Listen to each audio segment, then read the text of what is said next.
Forgive again? Impossible. How many times should you forgive a person? Para sa marami, once is enough. Kapag umulit ka pa, canceled ka na. Akala nila, ang hindi pagpapatawad ang magbibigay sa kanila ng kalayaan para makalimot at makapag-move on. But is that really true?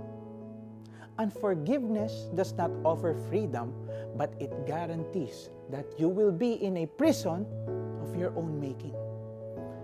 Kapag naaalala mo yung naging away ninyo, umiinit ang ulo mo, di ba? Kapag nakita mo siya sa social media, sumisikip yung dibdib mo. You know, this is the real weight of unforgiveness. This is why Jesus answered Peter in this way. When Peter asked him kung ilang beses ba dapat patawarin ng isang tao, Jesus gave an almost impossible answer. Sa pagsabi ni Jesus na you must forgive a person 70 times, 7 times, He does not mean that we must count the offenses until 490. He simply means that we should not keep count and keep on forgiving. But is this even possible? Hindi. Kung aasa lang po tayo sa ating sariling kakayanan. But with God, it is possible. Ito ang klase ng forgiveness na ipinagkaloob ni Jesus sa atin by dying on the cross. He paid once and for all for our sins. And even when we do sin, by putting our faith in His finished work, we receive forgiveness. At ito yung same grace that we receive from God, that God expects us to give to others. Pero paano kung bumabalik pa rin yung sakit?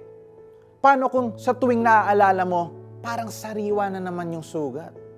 Hindi ibig sabihin nito ay hindi ka patunay na nagpapatawad. Forgiveness is a decision, but healing is a process.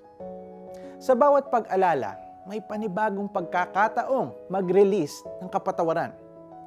Consider it an opportunity to deepen your relationship and dependence to God. He is the only one who can set you free from the pain of offense. Pray po tayo. Lord Jesus, remind me of how much you love me and have forgiven me of all my sins. Help me forgive others as you have forgiven me. In Jesus' name I pray, Amen. Create a list of people who may have hurt you or you have not forgiven. Mention them by name and release the offenses they made against you in prayer. And every time the thought of the offense comes to your mind, always say, I have forgiven you. Lumapit si Pedro at nagtanong kay Jesus, Panginoon, ilang beses ko po bang patatawarin ng kapatid kong paulit-ulit na nagkakasala sa akin?